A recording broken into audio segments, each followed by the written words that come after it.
اعوذ باللہ من الشیطان الرجیم بسم اللہ الرحمن الرحیم. ہم پڑھ رہے ہیں لمعۃ الدمشقیہ اور اس میں ہم پڑھ رہے ہیں کتاب الصلاۃ. کتاب الصلاۃ میں فصل ثانی شرائط نماز کے متعلق ہیں کہ جو نماز کی 7 شرطیں مصنف نے بتائی ہیں اور ان 7 شرطوں میں سے 2 شرطیں ہم لوگ پڑھ چکے ہیں. پہلی شرط تھی وقت کی اور دوسری شرط تھی قبلے کی.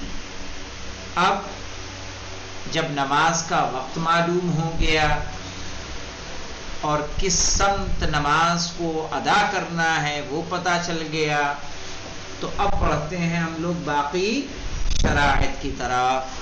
تو آج ہم ابتدا کرنے جا رہے ہیں شرط الثالث. الثالث یہ کیا ہے؟ یہ صفت ہے. ٹھیک ہے، اس کا موصوف یہاں پر محذوف ہے جو کیا ہے؟ شرط ہے. یہ تھا اصل میں الشرط الثالث. الشرط الثالث کہہ رہے ہیں ستر العورہ. ستر العورہ سے مراد کیا ہے؟ کہ جس کا نماز میں چھپانا واجب ہے.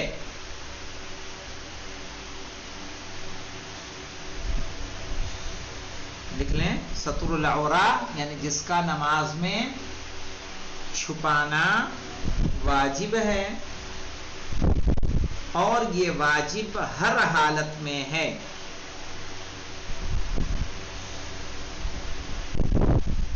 اور یہ واجب ہر حالت میں ہے.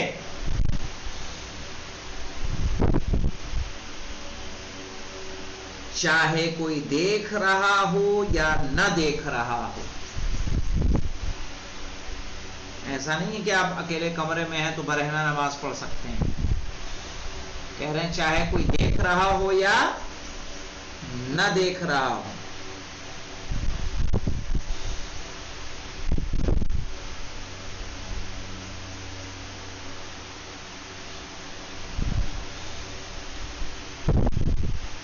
اور چاہے وہ تنہا کمرے میں نماز پڑھ رہا ہو.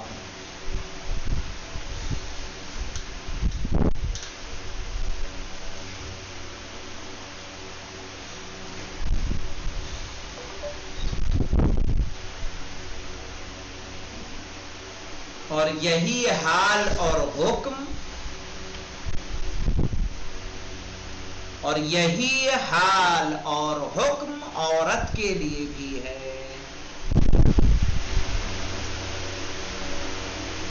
کہ اس کے لیے بھی چھپانا واجب ہے. الشرط الثالث ستر العورہ. عورت کس کو کہتے ہیں؟ ٹھیک ہے، عورہ ہے کیا؟ عورہ کی تعریف کیا ہے؟ کوئی پوچھے عورت یہ کیا؟ لکھیے عورت کہیں گے کس کو؟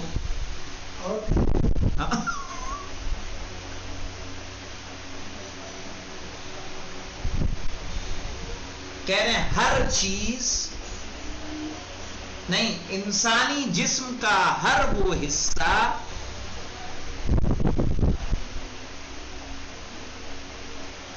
عورت کس کو کہیں گے؟ انسانی جسم کا ہر وہ حصہ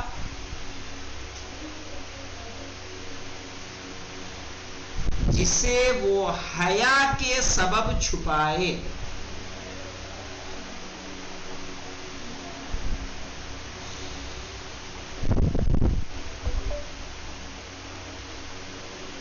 سمجھ میں آئی عورت کیا ہے؟ یعنی جسم کے جن حصوں کو آپ شرم کی وجہ سے چھپا رہے ہیں اسے کیا کہا جائے گا؟ عورت کہا جائے گا. اسی لیے اردو میں اس کا ہم ٹرانسلیٹ کیا کرتے ہیں؟ شرم گاہ یعنی شرم والی جگہ. صحیح کہہ رہے ہیں الثالث الشرط الثالث ستر العورہ. وہیہ سے مراد یعنی العورہ القبل والدبر للرجل، قبل اور دبر، قبل کہتے ہیں آگے کی شرمگاہ کو، دبر کہتے ہیں پیچھے کی شرمگاہ کو، للرجل آدمی کے لیے، ٹھیک ہے، آدمی کی قبل اور دبر کیا ہے؟ اس کی شرمگاہ ہے، اس کی عورت ہے۔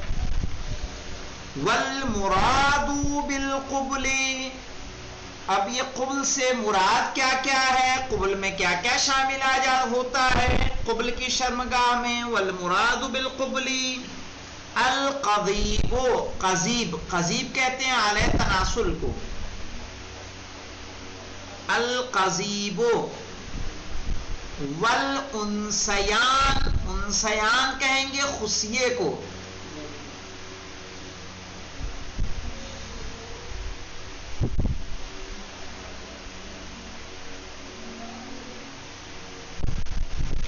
تو قبل میں کیا کیا شرمگاہ ہے؟ القضیب والانسیان، یعنی اعلی تناسل اور بیضتین۔ وبالدبر، اور دبر میں کیا ہے؟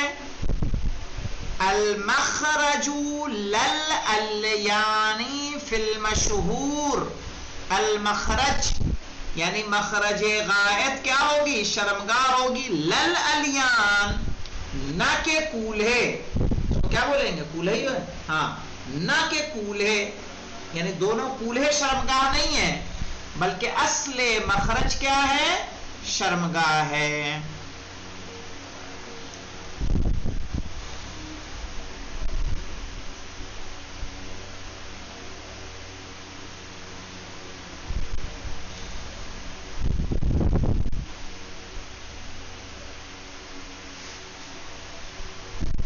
اب یہ کس کی رائے ہے؟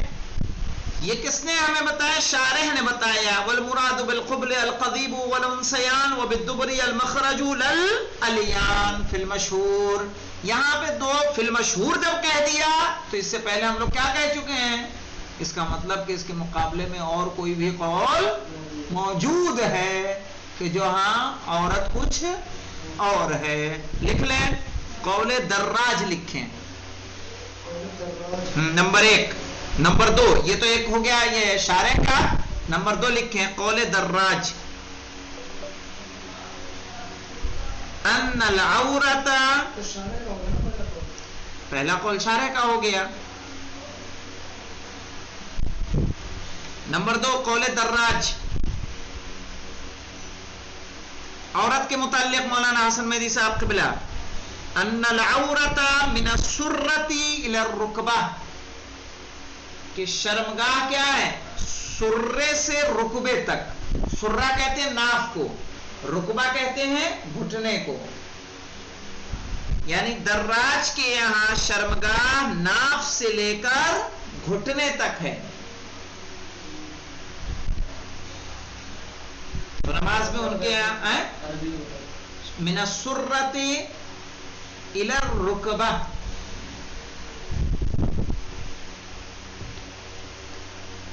ان العورت من السرۃ الی الرکبۃ،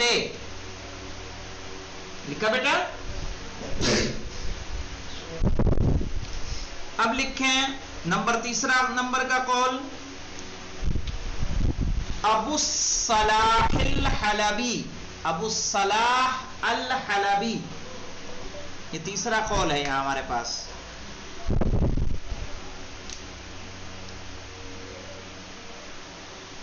ابو الصلاح الحلبی،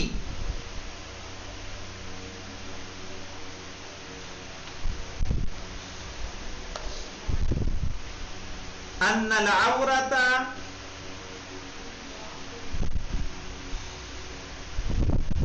من السرۃ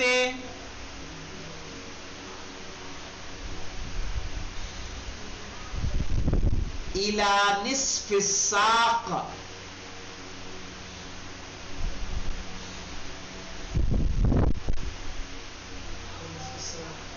ساق جانتے ہیں کس کو کہتے ہیں؟ پنڈلی، پنڈلی کا آدھا حصہ ناف سے لے کر پنڈلی تک کیا ہے؟ عورت ہے۔ تو ہمارے پاس 3 قول ہوئے. مشہور ترین قول کون سا ہوگا؟ کہ جو مصنف اور شارح کا ہے. کیونکہ مصنف کے نزدیک اگر کوئی مشہور سے ہٹ کے کوئی بات ہوتی تو وہ کیا کرتے؟ اس کو ذکر کرتے. صحیح ہے. نہ ذکر کرنا اس سے سمجھ میں آتا ہے کہ وہ کس کے ساتھ ہیں؟ مشہور کے ساتھ. ہاں شارح بھی ہیں اور دوسرے بھی ہیں. اکیلے شارح نے مشہور تھوڑا کر دی. تو اب دیکھیے وَجَمِيعُ الْبَدَنِ یہ عورت کے لیے ہے مولانا. اوپر لکھ دیں عورت کے لیے. لِلْمَرْأَةِ ارے بھائی وَجَمِيعُ الْبَدَنِ اوپر لکھ دیں وہاں عورت کے لیے. عورت کیا ہے؟ عورت کے لیے عورت کیا ہے؟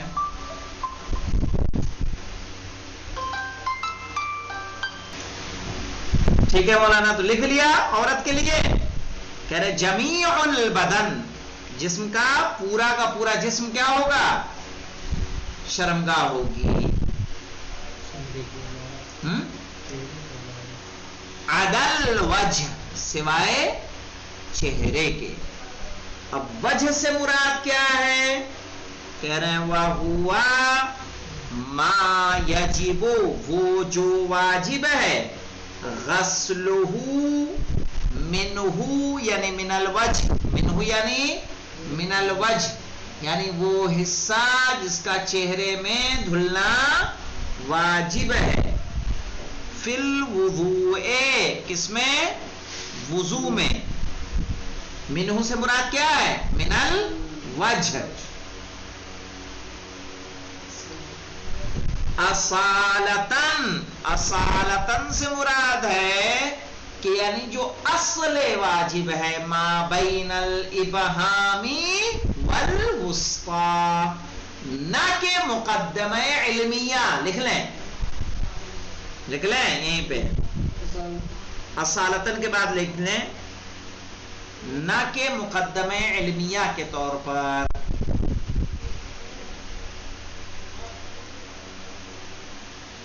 یعنی وضو میں دیکھیے اگر واجب کی مقدار دیکھنے جائیں گے تو ہمارا ما بین الابہام والوسطی کیا ہے؟ واجب ہے. اس کے علاوہ بھی چہرہ بچتا ہے کہ نہیں بچتا ہے؟ تو کہا اس کو ہم کیوں دھلتے ہیں؟ مقدمہ علمیہ کے طور پر تاکہ یقین حاصل ہو جائے کہ جو مقدار واجب تھی وہ دھل چکی ہے. تو کہا جو یقین حاصل کرنے کے لیے مقدمہ علمیہ کے طور پر دھلتے ہیں کہہ رہے ہیں اس کا چھپانا واجب نہیں. ارے اس کا چھپانا واجب ہے. ٹھیک ہے. وہ کس میں ہونا چاہیے؟ پردے میں ہونا چاہیے. صرف کتنا میں کھلا رکھنے کی اجازت ہے؟ کہ جتنا ہم وضو میں دھلتے ہیں. یعنی یہ جو سائڈوں کا حصہ ہے یہ کھلا نہیں رہ سکتا. ما بین الوسطی والابہام کہاں تک آیا گیا؟ یہ دیکھو کسی آدمی کا یہ ناک چھوڑ دیتے ہیں تب بھی تنہائی میں بھی پڑھے یہ حکم رہے گا اس کے لیے. کیا واجب ہے؟ یہ واجب نہیں ہوگی.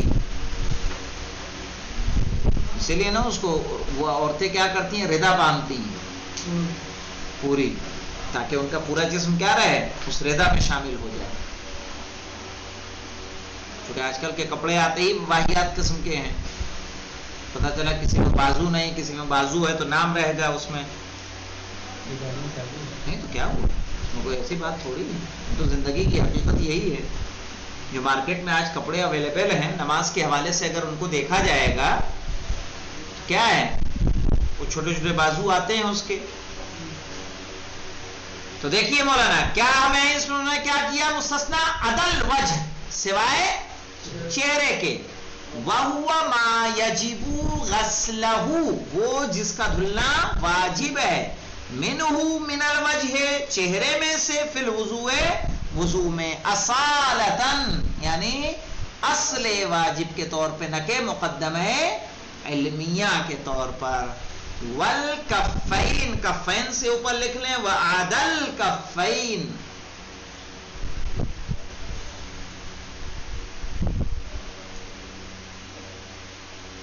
کفین کے علاوہ یعنی کفین جانتے ہیں ہتھیلیاں. کف کس کو بولتے ہیں؟ ہتھیلی کو. ظاہرہما و باطنہما من الزندین، ہتھیلیوں کا ظاہر اور باطن، من الزندین گٹے سے، یہ والا حصہ زندین گٹے سے،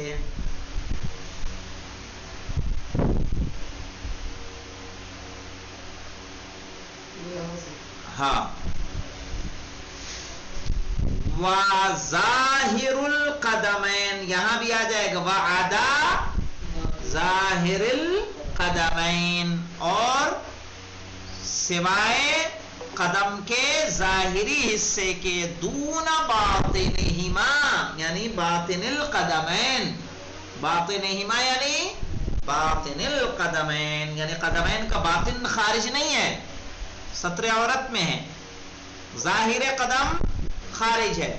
وحدہما یعنی حد القدمین مفصل الساق، ٹھیک ہے، پنڈلیوں کا جو مفصل ہے، جدا ہونے کی جگہ، جو جوڑ ہے، جوائنٹ، وہاں تک، یعنی پیر جہاں سے جڑتا ہے نیچے قدم اور پنڈلی والا بھاگ جو جڑتا ہے اس حصے تک، اس کو بولیں گے مفصل۔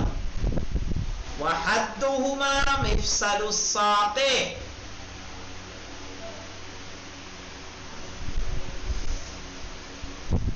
حدہما سے یعنی حد ظاہر القدمین، حدہما یعنی حد ظاہر القدمین،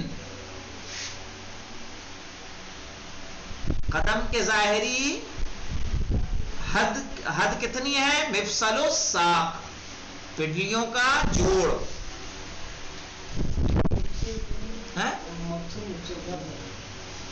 مفصل پڑھیں، مفصل تو اس میں اعلیٰ ہو جائے گا نا، مفصل۔ وفی الذکر والدروس الحق باطنہما بظاہرہما، اور مصنف نے کتاب ذکرہ اور کتاب دروس میں قدمین کے باطن کو بھی کس سے ملحق کر دیا ہے؟ ظاہر سے ملحق کر دیا ہے۔ الحق باطنہما یعنی باطن القدمین بظاہرہما بظاہر القدمین۔ وفی البیان، اور ان کی کتاب بیان میں استقرب ما ہونا، وہی بیان کیا ہے جو یہاں بیان کیا ہے، یعنی لمعۃ دمشقیہ میں۔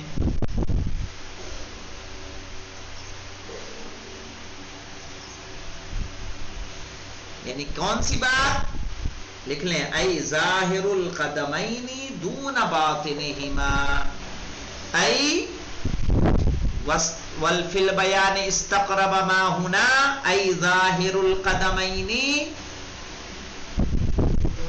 دون باطنہما، یعنی صرف اور صرف ظاہری قدم مستثنا ہے، باطنی قدم مستثنا نہیں ہے۔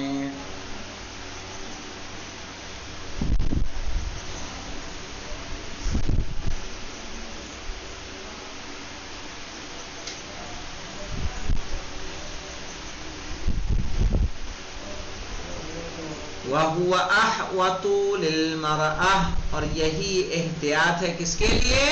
عورت کے لیے، کہ وہ اس طرح سے نماز کو انجام دے۔ وَيَجِبُ سَتْرُ شَيْءٍ، اور واجب ہے کچھ چیزوں کا چھپانا، من الوجہ، کہاں سے؟ چہرے سے، والکف، اور ہتھیلیوں سے، والقدم، اور پیروں سے، من باب المقدمہ، من باب مقدمہ، ہمیں چاہیے کہ تھوڑا زیادہ چھپائیں۔ وَكَذَا فِي عَوْرَةِ الرَّجُلِ، اور اسی طرح سے مرد کی شرمگاہ میں کوئی ایسا نہ ہو کہ بس اتنا ہی قضیب اور خصیتین ہی اس کے کیا ہیں، شرمگاہ ہے، تو وہ کیا کرے؟ وہ جو کرکٹ کا جو آتا ہے وہ ٹاپ سا جو اندر لگا کے کھیلتے ہیں، پتہ اتنا پہن کے آ جائے آگے اور پیچھے، اور اس میں نماز پڑھے گا نہیں۔ مقدمہ علمیہ کیا کہہ رہا ہے کہ اس سے زیادہ حصے کو انسان چھپائے. والمراد بالمرأة الانثى البالغة من باب المقدمہ، یہاں جو لکھا ہے نا من باب المقدمہ، آگے بڑھا لیں العلمیہ. ہاں العلمیہ بڑھا دیں وہاں تاکہ مطلب مزید آسان رہے آپ کے لیے بعد میں جب پڑھیں. ہاں وہیں پہ مقدمۃ العلمیہ، تاکہ جب عبارت کو پڑھیں گے تو کیا ہے عبارت آپ کے لیے مزید آسان رہے گی، سمجھنے میں آسانی ہوگی. والمراد بالمرأة الانثى البالغة، اور عورت سے مراد ٹھیک ہے ایک ایسی خاتون جو بالغ ہو. لأنها تأنیس المرء، اس لیے کہ مر کہتے ہیں انسان کو، مرء کی کیا ہے مؤنث ہے، وہو الرجل، اور مرء کون ہے آدمی ہے.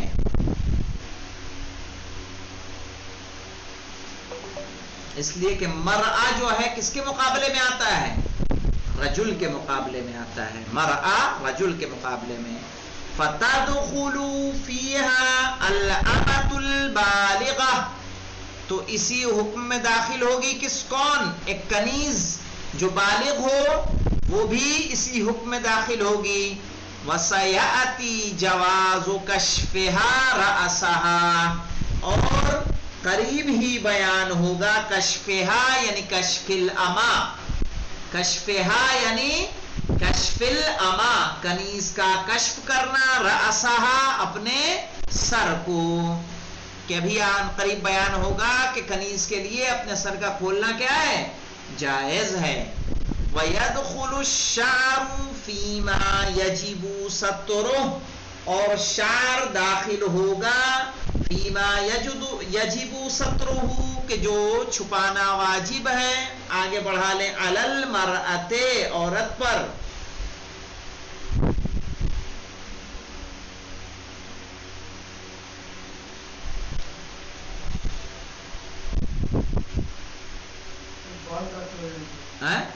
بال داخل ہوں گے، صحیح ہے.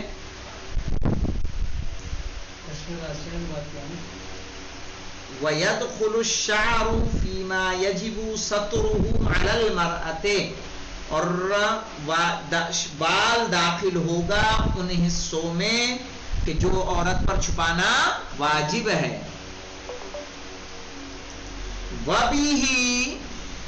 وَبِهِ بِهِ سے مراد ہے یعنی وجوب سطر الشعر، لکھ لیں وَبِهِ یعنی وجوب سطر الشعر، بال کا چھپانا.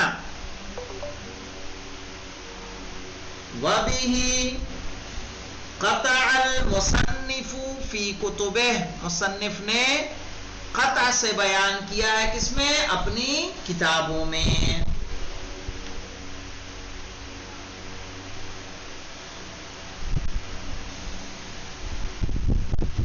وَفِي الْأَلْفِيَّةِ جَعَلَهُ یعنی جعل سطر الشعر، جعلہ یعنی جعل سطر الشعر اولا، اور کتاب الفیہ میں بال کے چھپانے کو انہوں نے کیا قرار دیا ہے اولا قرار دیا ہے. لیکن باقی کتابوں میں قطع سے یہ بات بیان کی ہے کہ بالوں کا چھپانا بھی واجب ہے. الحمدللہ رب العالمین. اب اس کے بعد یجب کون الساتر طاہرا، سطر کی بات ہماری مکمل ہوئی. اب ساتر کی شرائط بیان ہوں گی. والحمدللہ رب العالمین.